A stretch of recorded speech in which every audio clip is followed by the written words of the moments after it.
Welcome to episode 26 of the World of Screens podcast. On today's show, reviews for Twinless, Springsteen, Deliver Me From Nowhere, and Shelby Oaks. Plus, as always, we'll take a look at last weekend at the Aussie box office.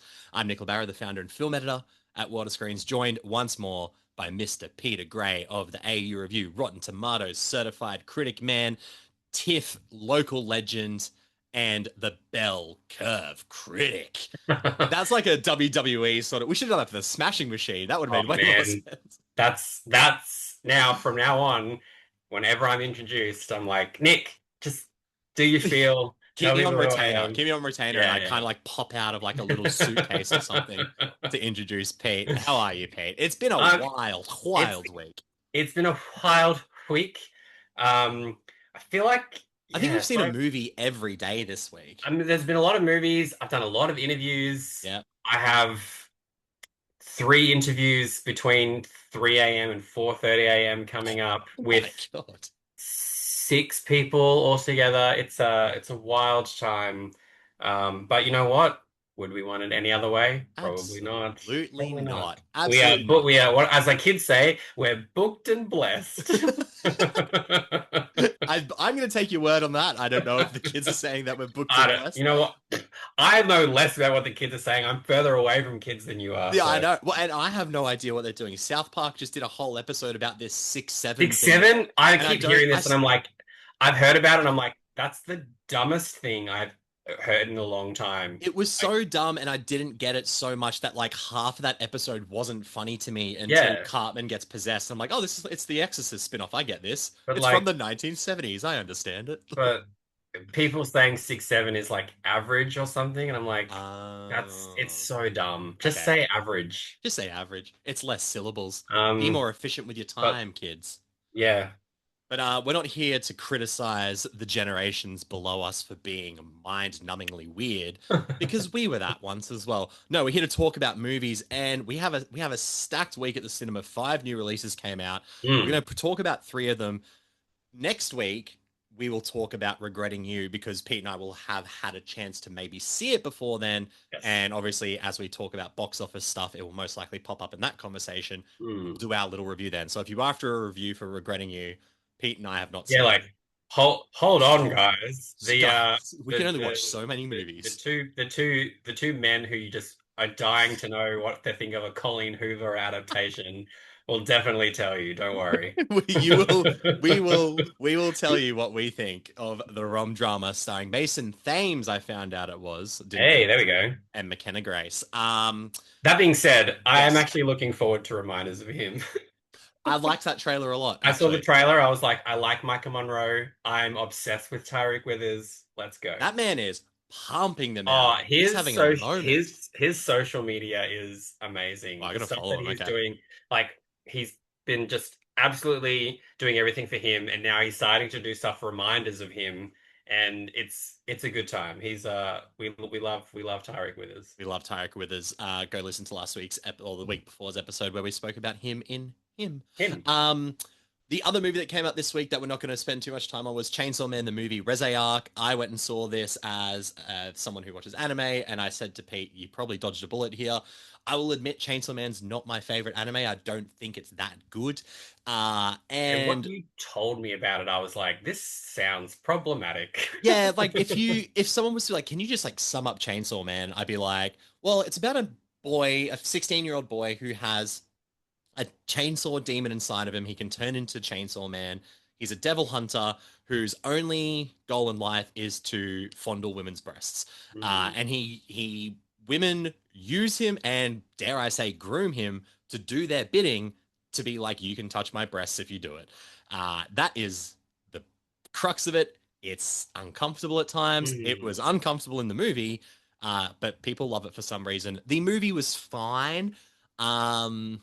It is 50 minutes of Denji, who is the main character, falling in love with a girl, obsessing over her body. His heart is for Makima, which is another girl, and he keeps going. I don't know why that sentence made me laugh. He's obsessing over her body. I was like, I don't know why. Oh, no, he is. So this is the whole thing. That is wild that popular anime. They're like, hey, you know what we need more of? Boys being absolute creepers Well, and obsessing over women's bodies. well, and this is the thing, right? Because his heart is for Makima, who is the Oh, leader that of the makes it Devil Hunters. okay. And he says about 50 times in the film, he's like, my heart is for Makima, but my body tells me I want Reze. And it's just, that's 50 minutes of that. And then it's 40 minutes of insane, really well animated, dynamic action. So, like, 40 minutes of the movie was really fun, and Yeah, 50 minutes probably should have been episodic. I don't think this worked as a movie. yeah. Full review is up at waterscreens.com. But there are three movies that Pete and I have seen that we will talk about. And let's kick it Mm. off with Twinless. I have a twin brother, and he passed away. Roman, you need help. You need help. As a twin, it's like you internalize the difference between you and your other half. Who's older? I am now that she's dead. I'm Dennis. Roman. Oh, I wouldn't eat that. Tastes like balls. I like balls. I feel like being a twin kind of ruined me. I want to hang out all the time. I hate doing things alone. So much faster with two people. Right? I mean, honestly, whoever invented the fitted sheet should be flagellated. You get me. A young man grieving the loss of his twin brother joins a support group for twinless twins. So this is a psychological black comedy film written and directed by James Sweeney. The film stars Dylan O'Brien and James Sweeney alongside Aisling French. Oh, how do you say her last name? Aisling Frenchosi? She's the Oh, Australian actress. I think it's for some reason I want to say it's like would it be like Francois? It might be Francois. I might have just butchered that. And I could Laura have butchered Graham. that either way. That's okay. She's a great actress though. She's great in the film as well. We saw Twinless really early. We saw it at the Sydney Film Festival earlier this year as June, yeah. one of the reasons we went down to the festival. Yeah. Spoiler alert, we loved this movie. Oh yeah. However, Yeah. I have to start this on a really bad note, on a sad note. So obviously it's just come out this week in Australia. There are no... I love Sony. We love our Sony rep. Sony have been really good to us in regards to showing things early, giving us interview opportunities. Sony have dropped the ball by not playing this in Brisbane at all. So this movie sold out at the New Farm Queer Film Festival, which is a local film festival for us. It was the closing night film, the opening night film, and it's sold out. But no cinemas. Sony decided to not play it in any cinemas in Queensland, believing that this just was not a movie that Queenslanders were interested in. We have people who enjoy good art. This movie is fucking fantastic. Yeah. It's one of my favorites. It's in my top 10 easily at the moment. It's Dylan O'Brien's best performance. It's a brilliant screenplay and really great direction from James Sweeney, who I haven't seen any of his other work like this. So why they didn't even give it a chance, it baffles me. Yeah. Yeah, so I knew about this film in January when it premiered at Sundance. Oh yes, there was some controversy around that. It was offered as a virtual title. But if you want to know how like the virtual ticket sort of thing works at Sundance, it's not a case of just because it's virtual, it will play for. It's like fully accessible. It's basically like a cinema session. It sells out tickets for its online screening. So it means you could buy the ticket and watch it. You've got you usually have like a 72-hour window to watch the film. Right. But it means if you didn't get your tickets in time... It's like 100 people can pay to watch Twinless and only 100 people. Yeah. So I unfortunately, because of the time difference, I was like asleep when the tickets went out for media to grab their ones. So I was like, damn it, I missed Twinless. Then Twinless played. Reaction from in cinemas was incredible. Yeah. People that weren't media could buy tickets to watch it online. Yeah, it's like any other festival, right? Yeah. And because we live in a shit stain of a society in some points, a general public viewer recorded a certain sequence from Twinless involving a very less clothed Dylan O'Brien. It's a pretty graphic sex scene. It is. It's a graphic sex scene. It's a graphic sex scene. It's a gay sex scene as well. It's naked Dylan O'Brien. And that scene went out onto the social media sphere. Yeah. And basically it was like, this is piracy. Yep. This film, like at that point, the film didn't have like No distribution. distribution. Yeah. And Sundance basically went, all right, none of you get to have a good thing, and It's they the case of pulled, it takes one person to ruin it yeah, for everyone. and they pulled the movie off availability, which means people that had bought tickets to it that hadn't been able to watch it, they were refunded. So basically, they were like, "Nah, you don't That get this movie," still and it sucks sucked. though. Like, And it was also because it wasn't media that did it. no, Like absolutely not. No. media people know not to do that because also our Well, names, your name is plastered over the screen as that's well. the other thing, right? Like, and especially with screeners today, there is no escaping the fact yeah, that it's you watching it. yeah, your name is on the screen, or if it's not your name, it'll be like a little code that pops up, which is yeah. Yeah. So thankfully for next year's Sundance, they haven't gotten rid of the virtual component. I don't know Okay. if it'll be a lot more Like restricted or restrict. I don't know what strict they'll or do, but they something. haven't got rid of it, which was a worry that a lot of people were like, "Great, now you've ruined it for people that can't travel to the Sundance Film Festival." Yeah. Either way, uh, Twinless was then released in sort of small cinemas in the US, and then obviously got completely just screwed here. Yeah, I think it's playing in one theater in Sydney, one theater in Melbourne or something. that sucks. It sucks. That sucks. Especially because we know it sold out the opening night of the Queer Film Festival, and our session in Sydney Was packed. was pretty much, I'm going to say sold out. If not Oh, sold out, was like, yeah. 5 or 6 seats 98% maybe, full. yeah. And the reaction At the Ritz Cinema 1, which is probably about a 400 seat yeah. cinema. And the reaction was Wild. mental. Like So fun. everyone was locked in. There was no talking. There was no one on their phones, but people laughed at the right moments. People gasped at the right moments. This movie early on reveals some shit that everyone was like, "We're going here this early." It is an incredible film. Agreed. Yeah. It's very, very funny, but it's very, very dark. Once it kind of reveals what its main hook is. Yeah. Well, it kind of reveals it reveals one thing, and you kind of just go, "Oh my God, that's terrible," and then it sort of reveals something else. The second half of that thing. Essentially, that thing that gets revealed kind of kickstarts the first second half part of it. the. It's crazy. Yeah. James Sweeney, what he wrote it, directed it, headlined it. His performance is it's terrifying and it's heartbreaking at the same time. Yeah. Dylan O'Brien gets a dual role as playing twins.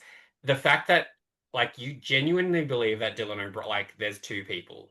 100%. The difference of his characters is next level. It's really, really impressive. And it's not even the fact that one twin is gay, one twin is straight. It's the fact that the straight twin, who is the one we follow for the most of the film, who has lost his twin brother, is very much emotionally immature, and he understands that.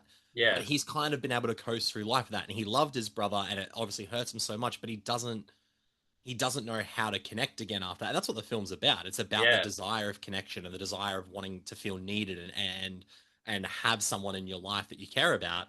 It's kind of beautiful that it's kind of beautiful that Dylan, but the straight character, he talks about just how much he loved his gay brother and how he kind of envied him because the gay twin could just was one of those people that walked into a room and everybody was confidence was drawn to off him. the charts, and he was really funny and he was always really nice and kind to people.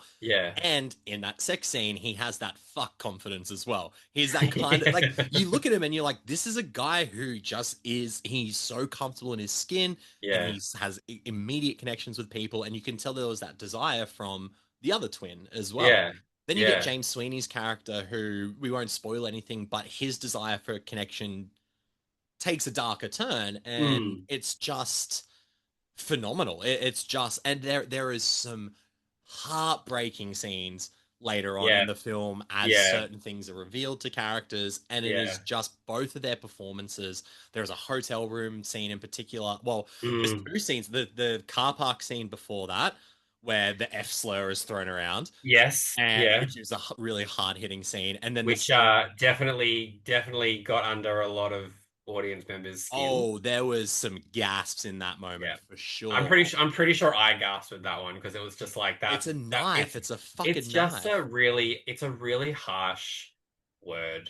It's still like, and not to say the context of it changes the harsh as the word, but the context of that scene, and where it leads to as well is brutal. And then the hotel scene that follows that is, which is funny because the hotel scene that follows that, there's, like, we won't spoil, but we will say it initially. There's this kind of sexual lingering over the scene that you're kind of wondering where is this going to go. And it goes somewhere that, well, because Jane Sweeney's character straight away early in the film, is gay, and the straight twin knows he's gay as well. But the straight twin does kind of play on the fact that he knows he's wanted by this guy. Totally. But then it's one of those things where it's like, how far is he going to play that until it's too far? And the hotel room scene kind of talks about that. But it does give one visual that literally got everybody, like, it felt like everyone was just like going, oh, and then it's almost played like a horror scene, actually. Oh my god, it's such a great movie, and it's great. And that's what makes, like, I understand that this movie is not for everybody, of course not, but you could give this a limited release in all major cities. Like one cinema, like New Farm could play. Like one cinema sold could play out their screening. They sold out the fucking thing. So, like, and it's one of those things. Like, will Sony put this on? Like, will it get a physical release? Like, what is going to happen to it? I don't know. And as far as I'm concerned, like, as soon as I see it pop up physical anywhere in the world, I'll be buying it. It's a great film. It's such a good. Like, this is a 5-star film for me. Like, I love. Oh, it's up there. I think I gave it 4.5. Like, we haven't seen it since. No. June. And I can recall, like, we're reviewing it now in fucking October. Like, we saw this 4 months ago. Wild, absolutely wild. We flew to another state to watch this movie. Watch it. It's brilliant. So it's a good, because it was kind of funny. Like, by the time it played at, when it got to Sydney, there were rumblings of like, oh, it'll probably be coming to cinemas like September.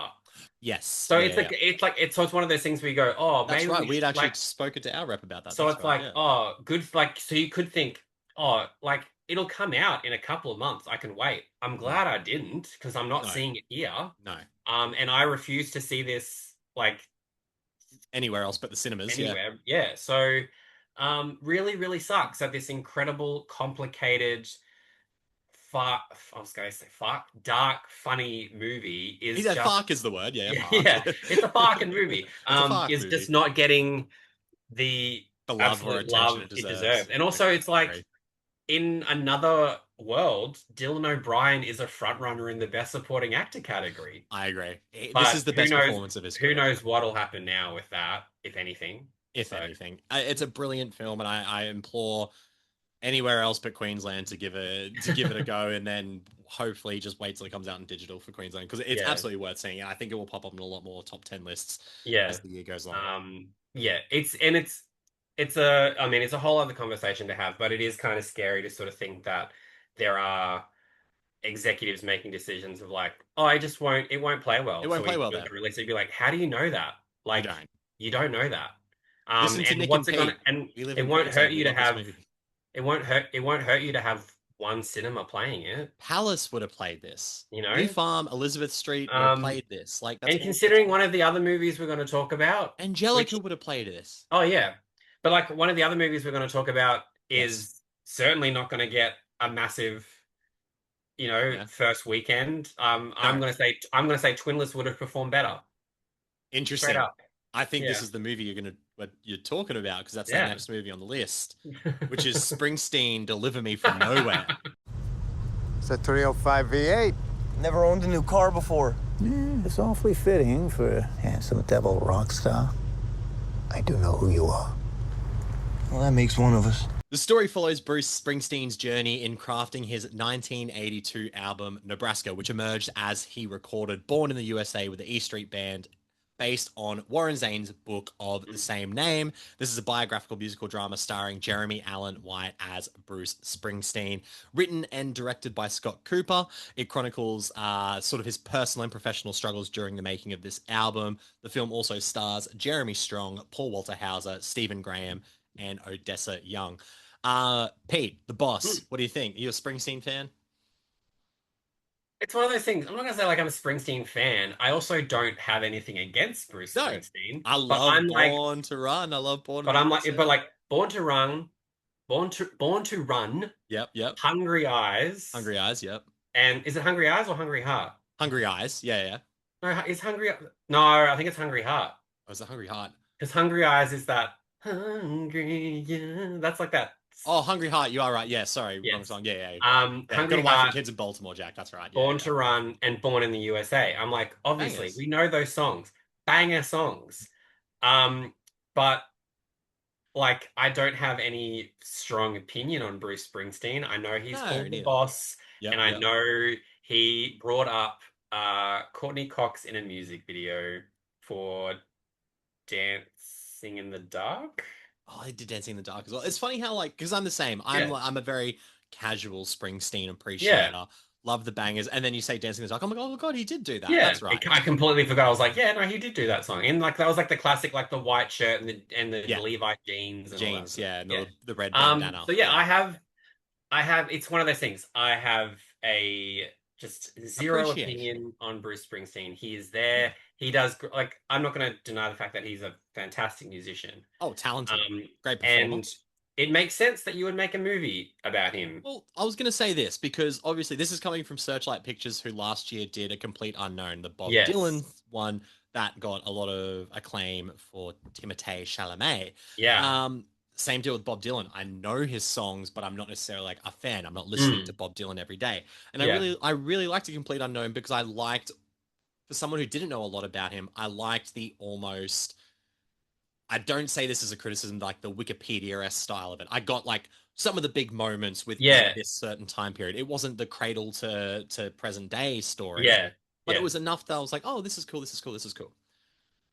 Deliver Me From Nowhere is a very different approach to the biopic without changing the general structure of the biopic. In fact, it doesn't really shy away from the generic aspects of it. However, even though I didn't love this movie, I have to say it's probably one of the most intimate biopics I've ever seen, because it's a 3-year period in Springsteen's life where he creates the Nebraska album, and there are the sort of rumblings and the beginnings of this battle with depression he ends up having and ends up going on, that is caused by him sort of reconciling with some of the more traumatic aspects of his childhood. Yeah.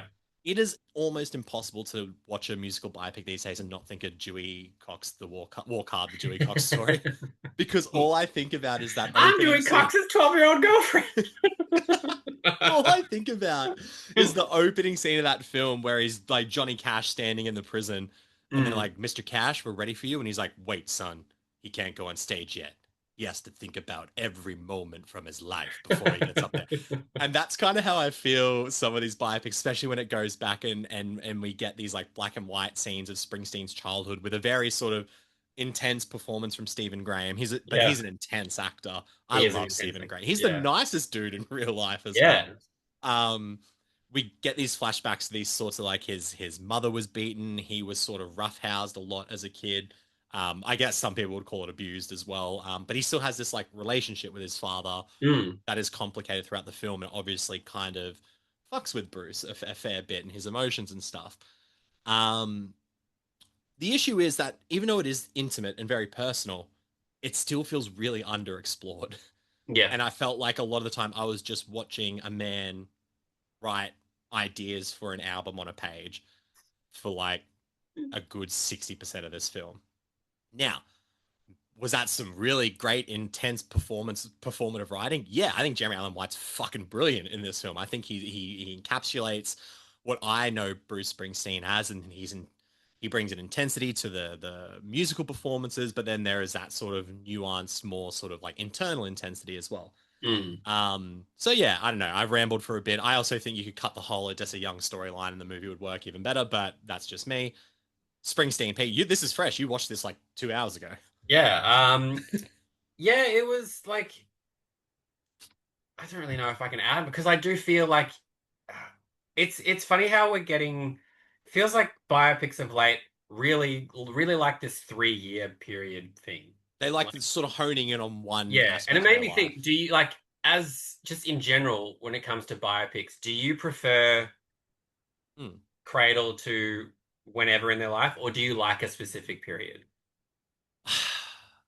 I don't know. It depends what I know about the person. Hey, but then you could then like there should there be a blanket rule for these things? Like I said, I really liked Complete Unknown. I was actually really fascinated by that story. The whole, but that's. I was about to say that seemed like a more pivotal moment in Dylan's career because that was the whole Dylan goes electric and everyone's like, play your fucking acoustic shit. And he's like, nah, man, I'm gonna play an electric guitar. I don't know, Timothée, what you got, man? I should have been given the Oscar for that. Whereas this is the same thing. I think the Nebraska album was huge for Springsteen because it was his most personal album. It's like literally recorded in a fucking rental bedroom. Yeah. With a guitar, a microphone, and like a cheap, shitty recorder. But then he's also doing Born in the USA at the same time. So it was, like, how pivotal was it because he was kind of doing both? I don't know. It doesn't answer your question, but yeah, I did kind of find it interesting that, like, you know, obviously we hear so much about how artists, like, I mean, obviously it depends on how they are signed or how they are found and things like that. But a lot of the times their first album or their first few albums will be very very studio driven, very production, very management heavy. Like, this is what, you know, you need to. It's worth pointing out, like, Deliver Me From Nowhere, this has already happened as well in the story. Like, Born to Run's already come out. There is a fantastic recreation of him doing that live that literally gave me goosebumps when I was watching it. So the story's already started when he's done that. He's been discovered. Yeah. He's a kind of a star. So it's like it makes sense that, you know, you have an artist who then goes, well, I want to do what I want to do. Like, I want to sing, you know, I mean, we see it like, you know, like with, I mean, like Bob Dylan went the electric route, you know, you hear of, I can't believe I'm mentioning her, but you see with like Taylor Swift buying her masters back. Like, it's that sort of thing. There will absolutely be a movie about that in the next 10, 15 years. 110%. You know, then you know, and you hear stuff like from just like, you know, more like pop side of things. Like, you hear artists like Britney Spears and Christina Aguilera who like were like, we recorded traditional pop songs, but then for like our later albums, we were able to actually write a song, like, you know, and they changed it. So it's like, you know, you hear about people going, I'll do this because it gets my foot in the door. It gets me fans, it gets me money, it gets me attention, and then I can use that and pivot to something. So it's like the one for them, one for me mentality. But I did find it interesting that, and I don't know if it was like, and it wasn't super explored, but when you hear the recording of Born to Run, it sounds much different. Yes. It sounds very like the Born in the USA one. Born in the USA. When he plays it as part of his like Nebraska recordings. Yeah. It does have a very stripped back mentality. And then obviously the version that was released was much more like, you know, was much bigger. But grand, we hear, you know, you see at the end of the film that it's like that album, the Nebraska album, like it without a single, without a tour, without any promotion, it debuted in the top 3 on the Billboard charts, which is that's massive. That's huge, yeah. But then it was like, then they took the rest of the songs and repackaged them with Born in the USA. Born in the USA, yeah. And obviously it was kind of like, well, because the album did so well, they were like, it's done well, you've proven that you can do it, but now we need to get back to like what the people, people wanted that, but like the What's gonna general sell? casual listener wants. Yeah. So then it's kind of funny that they were like, well, they took that, essentially popified it up, Yeah. and then turned it into another album, which we all know is like one of the biggest things, you Of know. all time. Yeah. So like I did find that interesting, and I found like there are pockets of this movie that I was like, this is interesting, Mhm. and it's showing like this person who, you know, has it all really Yeah. doesn't, you know. No. Oh, absolutely. Yeah. And it's funny because I spoke to Harrison Gilbertson, who plays his best friend Matt Best friend. Delia. Yeah. And he said a lot in his interview that he was like, he's like, we filmed a lot. And he's like, and a lot of it isn't in the film. And I was Right. like, I can That's kind of interesting. see that because Matt's presence Mm. is like, for someone who is such a good, close friend and still is. Yeah. And he even noted that he's like, they were at a party and Scott Cooper, the director, he was like, the way that Matt interacts with Bruce and Bruce interacts with Matt is just completely different from the way he interacts with everyone else. They have a Right. very deep relationship as friends. And it And was I like, think you kind of get that you briefly on screen. you get Yeah. that, but I was like, but it feels like you Want just want more. there to be more. More. I think that's the thing. There's like, Well, I'll say it's this. The movie lacks the movie moments. yes, I'm watching yeah. the Springsteen Essentially, biopic. you kind of want that big I like kind of want the movie even if it's a bit fabricated, even if it's that's a it. little bit exacerbated. Yeah.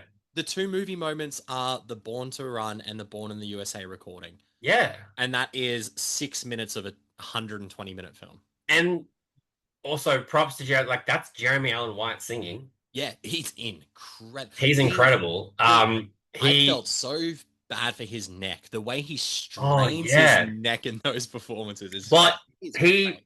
he said because I was able I part of the virtual press conference for it, and he said he lost his voice for 4 days. Oh man. And he's like, and to get that raspiness that we know of Bruce Springsteen, he said before recording, he was like he would put his face in a pillow and scream. So that's when you just go, makes sense that he was straining his neck and like he just looked like he was giving everything. After the Born to Run scene, it goes into his dressing room, and it's where we see Jeremy Strong, Oh, who's the also sweat. great in the film. So sweaty, but he's talking like this. Yeah. And I was like, it sounded so real. So the performance is great. Like again, Jeremy Strong is brilliant. Odessa Young is good, but I didn't care much for that storyline. Yeah, it's because it doesn't for a long part of the it doesn't, and it doesn't lead to. So it'd be different if that character, if it inspired an album at all, but it just kind of showed how distant he was from. And like you could, you know, you'd almost just get away with having their first meeting and him just never contacting her again. Almost, yeah. You know, but no, I agree that like unfortunately she. Or do you show that with the friend Harrison? Yeah. Like essentially, like, and maybe even if that's not what he did to Matt, just do one of those things where you collate a few different characters together. Because at the end of the day, it's a movie. Yeah. People are pretty forgiving when it comes to the movieification of things. Like even A Complete Unknown had the movie moments. Yeah. You know, when he's singing to the Scoot McNairy character, I'm like, that might have happened, but it's pitched like a movie. This is like the holy shit, we've discovered Bob Dylan moment. You know what I mean? Yeah. So like we kind of do need those things. And you know, I found it interesting that, you know, the album was inspired by like a creepy Martin Sheen Sissy Spacek movie. Love that. Like looking for that film. Yeah. That's awesome. But again, it's just not explored as heavily. And then as well, like the stuff with his dad is like, you know, as you said, the performances are fantastic.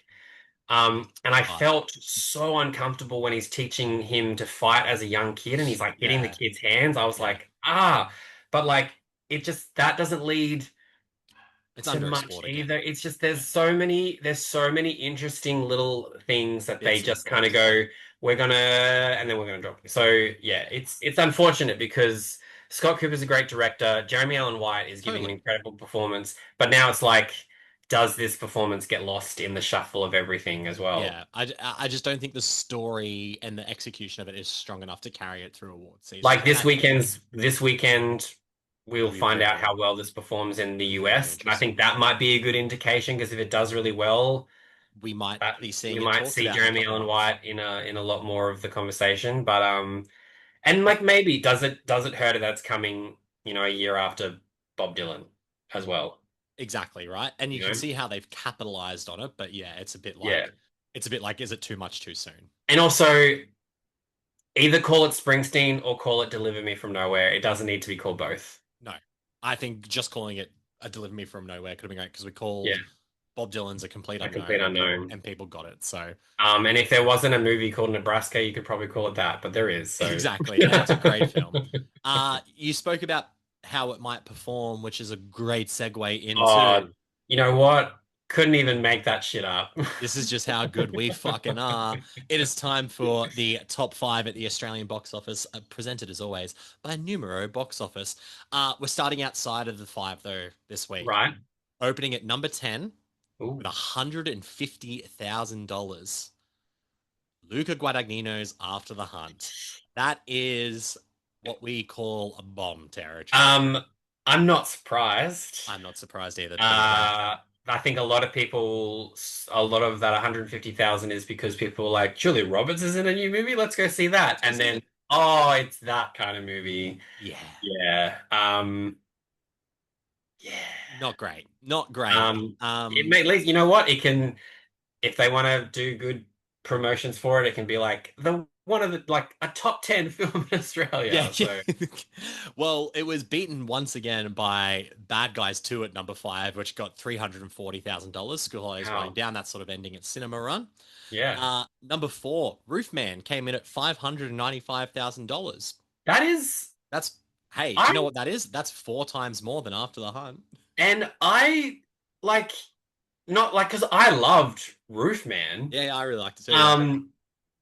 But for some reason I was like, I don't know if this is gonna be a big move. So the fact that it's the power of Channing. It's the people love the charming potato. That's what they do. People love the charming potato. And I love Channing Tatum so much that I decided to put the audio of our interview up, and I was like, I heard I was like, g'day. I was listening to that going, God, he's charming. He's a charming guy. I'm very happy. I'm very happy with number 4. And that amount of money. Like, and it's only been beaten by the 3 biggest movies out at the moment. Yeah. So like it kind of like won the weekend of new releases anyway. So no, it didn't win the new releases, but it's the 3 biggest movies beat it, which is all good. Yeah. Number 3, One Battle After Another, $618,000. Still hanging around. We love to see it. People love Leo. Number 2, Tron Ares at $930,000. So it's made just under $2.5 million. That's pretty good. Did you see the Jared Leto rocking up to the cinema that was empty? I did, an IMAX screen that was half full. That's gonna be an ego check, surely. And you'd think I mean, it's one of those things where I'm like, I know that he rocked up unannounced, but like the cinema would know. Yeah, you'd hope. They'd have to set it all up, right? You think they would kind of just go, this session isn't selling. Like, you think they would just give free tickets. Just go hey, come watch a free fucking screening of Tron. Yeah. It was not good. But it's also like, fuck, Jared. Like, I mean, like, man, can people rock up to our screenings and all? Yeah. What the fuck? Oh, we had. But that is a big people just don't want to see this. But I think a really, because obviously there's this whole thing of like, what does Jared Leto have on Hollywood executives, because he's in so it'll be really interesting to see if Masters of the Universe doesn't do well. It might go, you maybe just stop giving him big leading performances, big leading roles. But we'll see. Yeah. And opening at number 1, just under 1.4 million, Black Phone 2. Horror wins out again. The reception has been mixed. We know people who really didn't like it as much as we did. But hey, shit, man, 1.4 million reasons. I stand by all of my. I do too. I loved it. All of my 4.5 star reasons for it. I really loved it. I haven't stopped thinking about it too. You know, like we've said, it was a sequel that we didn't need, but now it's the sequel that we deserve. Like yeah. Well, and it made us cry. It was very It's a emotional. horror film that made me really emotional. You've and got me.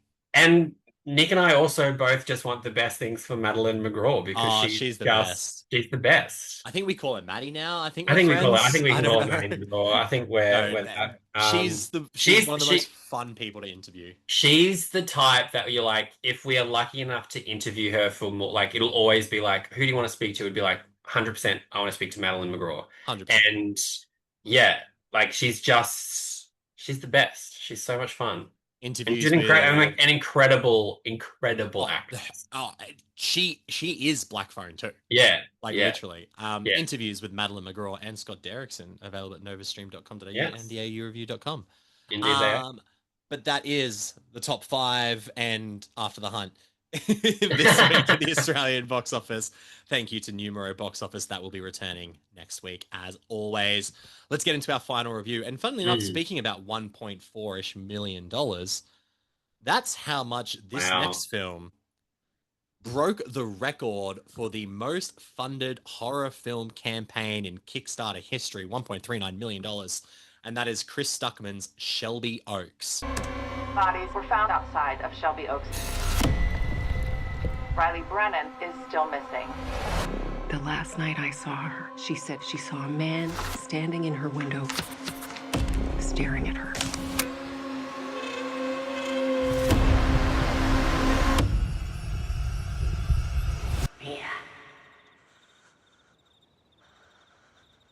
A woman's desperate search for her long-lost sister falls into obsession upon realizing that the imaginary demon from their childhood may have been real. So, this is a supernatural horror mystery film produced, written, and directed by Chris Stuckman, a still current YouTube film critic. It's his feature film directorial debut. Mike Flanagan came on as an executive producer, and it stars Camille Sullivan, Brendan Sexton III, Keith David, Sarah Dern, Michael Beach, and Robin Bartlett. So, the journey of Shelby Oaks kicks off like in 2022. Chris Stuckman launches a Kickstarter campaign to get his film funded. It had a $250,000 goal to begin with. It made that in 24 hours. So as Kickstarter does, you do stretch goals. I think it got up to $600,000. They're like, what the fuck's going on? It ended its campaign with $1.39 million, as we said before, the most funded horror film in Kickstarter history. Chris goes out, makes the film, premieres it at Fantastic Fest last year. Mm-hmm. Mixed reviews. People love Chris Stuckman. He's obviously cemented himself as a very respected critic in the YouTube, well, not even just the YouTube sphere, but I think people really respect his opinions because of his reverence for film. Mixed reviews when it comes out, but Neon acquires the film for distribution. Mike Flanagan, who ends up becoming a friend of Chris Stuckman's through this, comes on as an executive producer to help out. Neon give another $1 million for reshoots to make scenes bloodier and to put bigger set pieces into the film.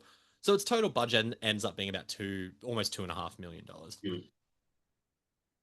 Big anticipation for this film. We have people we know who backed the Kickstarter campaign. So obviously within our little community, people were excited for Shelby Oaks.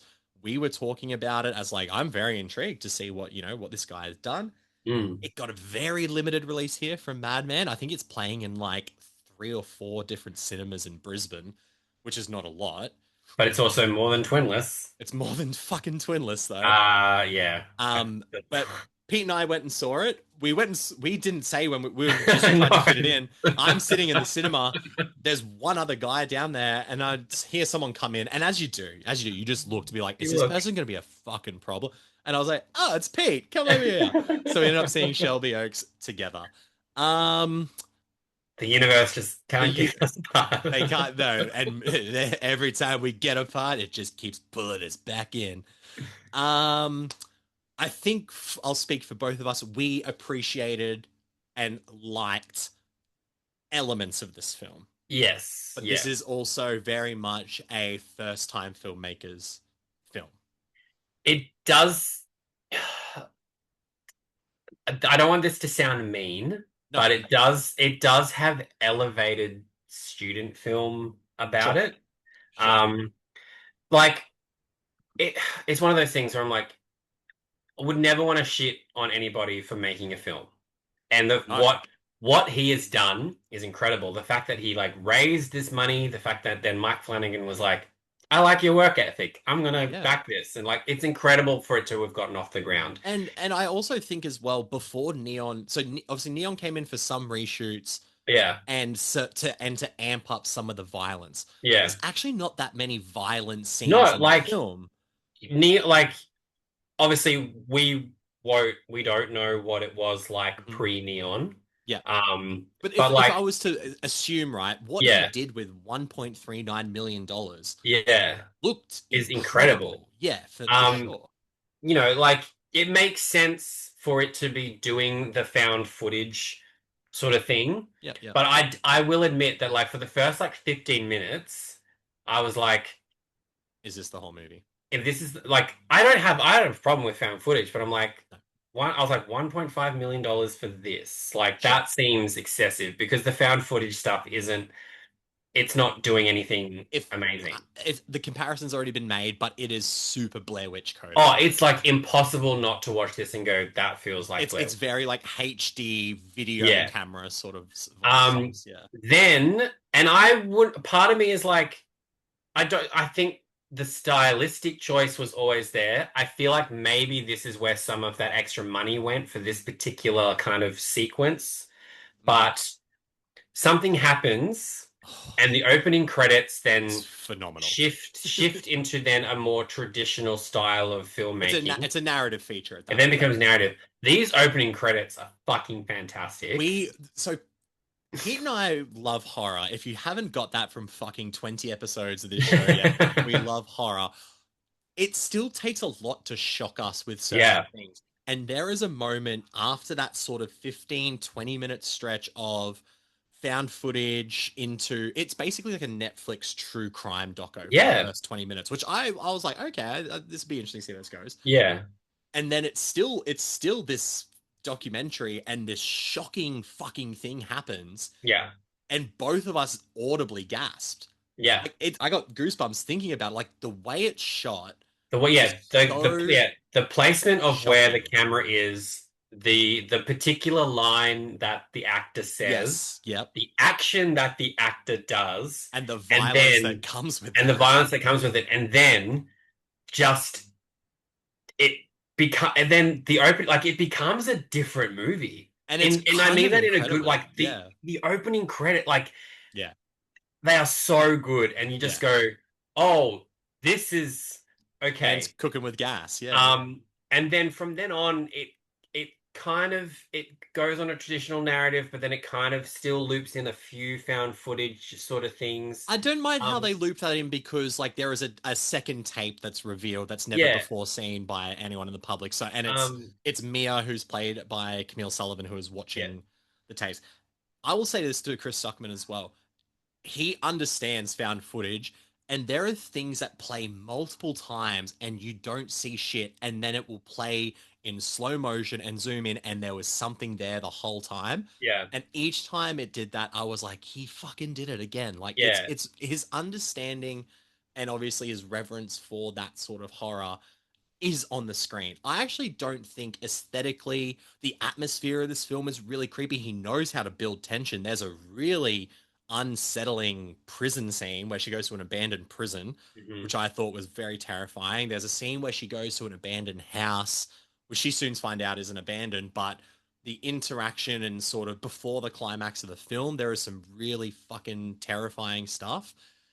He understands. So the atmosphere of this film is phenomenal. Aesthetically, it's shot really well. It just falls apart in the story. Because it's so much happening in 90 minutes that is super underexplored that I was like, I just can't connect to any of this. He really had a lot of ideas, and it's almost like that thing of like, will I ever get to make another movie? Sure. So I'll do them all. And it's like, you just kind of go, I think you'll get another movie. I think I you'll be think he's going to okay. be okay. There's so much hype generated from this. I think he's going to be And you know, the okay. fact that this movie cost maximum $2 to $3 million, Think about that, $3 million you'll, total, right? you know, but yeah, like it's kind of weird because as great as the opening credits are and the shift to a more sort of traditional narrative, Mm. ultimately the film does become a little less interesting because I agree. because it's like the found footage thing. You're like, yes, found footage isn't a new genre, but we haven't had a found footage horror movie in a long time, Or a good one anyway, or a right? good Like, one. And when you do it correctly, mm, if they're effective. And there are moments where we go, as you said, there are scenes that we are seeing the same footage over and over again, and then there'll always be something there, but we don't see it, and then we see it and we go, fuck, that's good. So when it becomes just more of a there is also one in the traditional one where the TV turns off and there's a reflection in the screen that yeah, I thought was fantastic as well. I yeah. was like, oh fuck, that was really creepy. But like then it's just like a sister looking for like, so it's like Yeah. it becomes an investigative horror movie, and I'm like, we've seen it because it was like I was like Yeah. it was like The Ring And did do you know this, what? Do and you know what's kind of interesting? And I only just thought about this now. There's really only because like the first 20 minutes is the found footage true mm, crime doco stuff.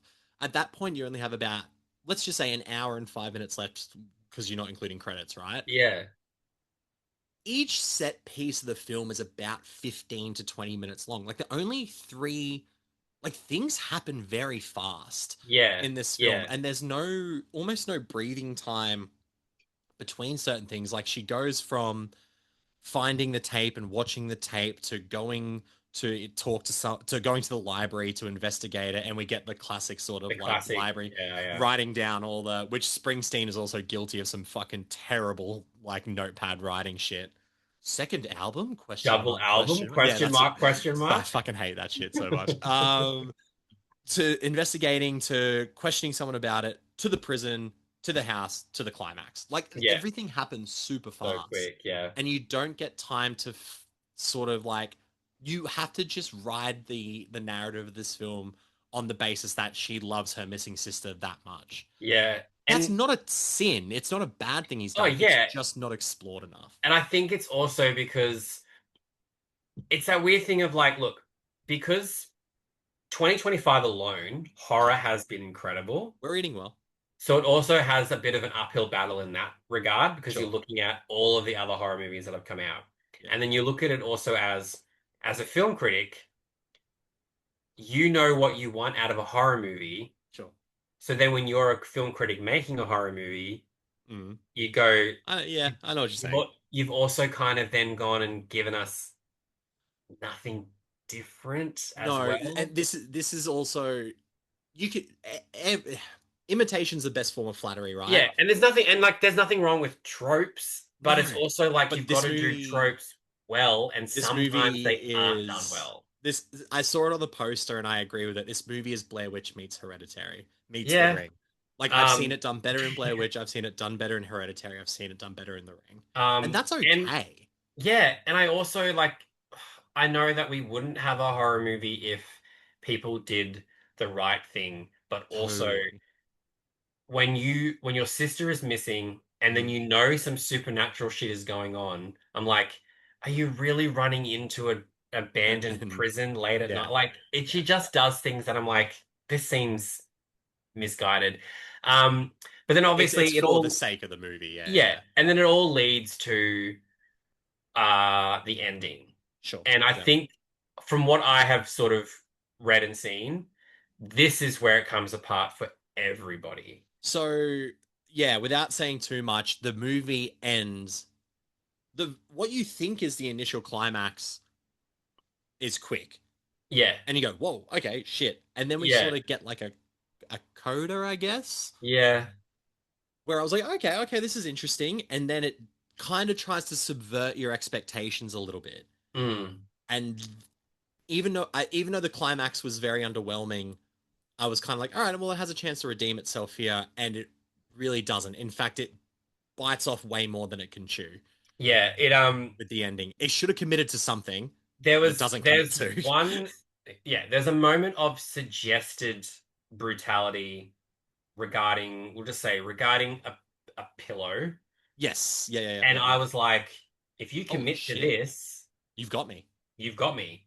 And then you don't even need to commit. That just taught us how sick and fucking twisted in the head we are, actually. But it's also like you don't have to commit to it visually. No. You can allude to it. And it would, as terrifying as it would be, it would also give a big sense of closure to 100%. the whole problem with the missing sister. Yeah. So as brutal and as upsetting as it would be, it would give a certain finality to things. Naturally, this particular thing doesn't happen, which makes sense when you watch it as well. But then it essentially it jumps the shark. It really does. It gives us a moment of like, you're like, I just want to say it, it's like, you're better than this, Chris. Like you could, I don't know, for someone that you just like, if you're loving horror as much as you are, I feel like if you saw this, I feel like if you saw this in a horror movie, you wouldn't be. It's one of those things as well where I was like, maybe it sounded better on the page, and then the execution just didn't work. Yeah, I mean, we don't, and also we don't know. Well, it's like we like it's like it's rich for us to sort of sit here and go, well, I would do it like that. I get it. But this is what we do. We're criticizing. But we're critiquing a film that. And it's like. By the way, we both gave positive reviews. And it's like we're not blind to the fact that he's one of us. But it's when they announce Chris Stuckman's second film, I'll be fucking stoked and I'll be fully ready to jump on board and be like, let's hope he learned from his experience making this. And even if he does horror, if he does comedy, if he does drama, whatever the fuck he does, I hope it's great. But also we are not alone in this ending not landing. From pretty much everybody, people who are like love the film have pretty much been like, this ending just really comes undone. It really does be like, it's like, what do you want to say? What do you want to do? Because you basically, there's like 4 storylines in the space of like 2 minutes in this ending, and you're like, what the fuck is going on? Yeah. So it's disappointing that it ends on this note when you're like, you could have, because that's like your last impression. Yeah. But at the same time, you're like, there's so much promise here. He shows so much potential, and you're like, it's a first film. It's not going to be perfect, of course not. God no. So, you sort of just learn from that. But like, the promise is there though, for sure. But I also, I will be interested to see like the people that have backed this film. Are you going to be like, and we were speaking about this. You've got to watch it a little bit of objective. 100%.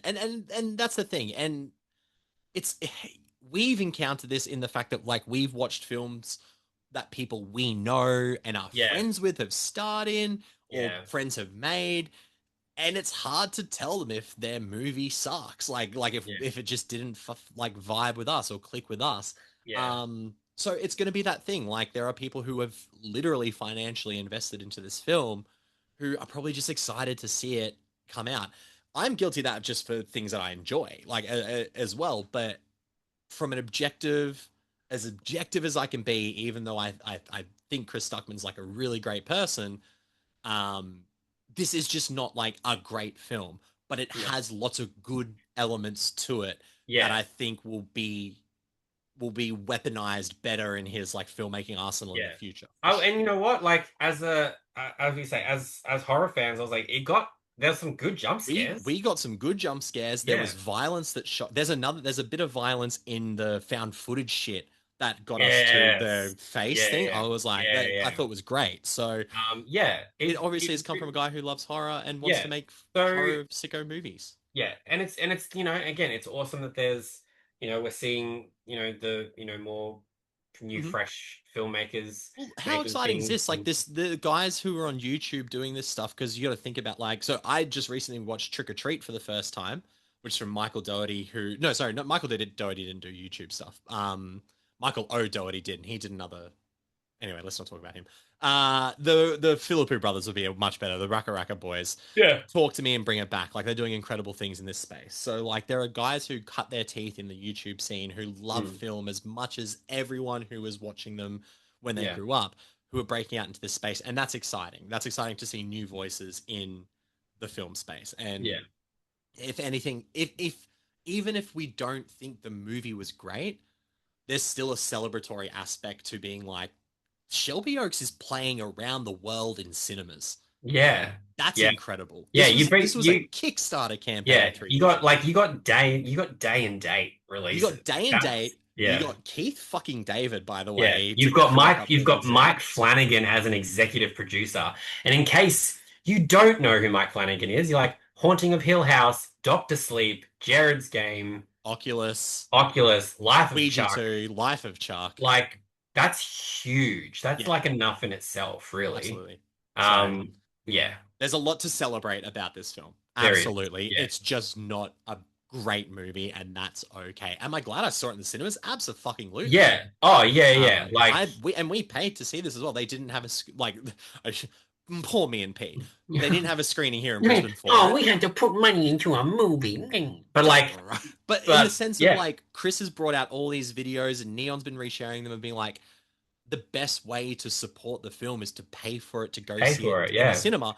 This is a movie, even though I gave it a 3-star review, I was more than happy to pay $20 to see it. Yeah. Because at least it means maybe Chris Stuckman gets to make 5 more films after this. Yeah. And maybe all 4 of them are fucking masterpieces. So when it comes to next week's box office, we know that $42 of that money was us.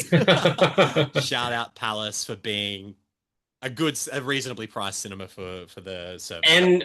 And shout out to Palace for, I mean, they tend to play a lot of the little things films that don't get, you know, God, that would have been a good cinema for Twinless, but anyway. Yeah, well, here we are. So, and that is Shelby Oaks. That is another episode of the World of Screens podcast in the bag. On next week's episode, we got 3 movies that we will be talking about. Kiss of the Spider-Woman, the J-Lo musical, Good Fortune, Aziz Ansari's feature film directorial debut, and this one Pete and I have already seen, and we cannot wait to talk about it. Jesse Plemons, Emma Stone, Yorgos Lanthimos in Begonia. That is going to be a fun chat. But before you see us again next week, if they want to catch up with you, Pete, where can they find you on the interwebs? You can find me on the interwebs at Instagram and X, formerly known as Twitter, @PDG, and obviously the AUreview.com, where the amount of things coming out in the next few weeks is just a couple wild. There's a few big things. I spoke to 2 of the actors from Charmed, so that was my 14-year-old self being like, "What is going on?" and because obviously I write predominantly for the AU Review. Occasionally, I'll do something for the American site Cinefied. Shout out to Connor. So there'll be some interviews with them for them coming out with also some big names there. So just because at World of Screens we are a celebratory organization, shout out to Connor and Cinefied and how he has grown that over the last few years. Yeah, he is killing it. The team over there is killing it. I think Connor deserves all the flowers he is getting at the moment because he is doing some really cool shit. And he's a really nice guy. We talk. For those who don't know, for about an 18-month period, I wrote for Cinefied, and he was always great to deal with. And I still occasionally chat with Connor about stuff. In fact, we talked about Trick or Treat recently. He's a really great guy, and Cinefied is doing very well. So we celebrate people on this platform. We don't bring them down like other former Brisbane-based critics who aren't around anymore. But we are someone that I want to celebrate. Nick, where can they find you? You can find me on Instagram, X, Letterboxd @NicksFlixFix. But most importantly, head to worldofscreens.com. All of our reviews are there. Make sure you subscribe to our emailing list while you're there. Giveaways galore. We are giving away so many tickets to up-and-coming films at the moment. But you also get TV reviews, film reviews, award expert articles, a whole shebang. And you can also go to World of Screens on Instagram. Thank you all for listening, and we'll see you next week on the World of Screens podcast.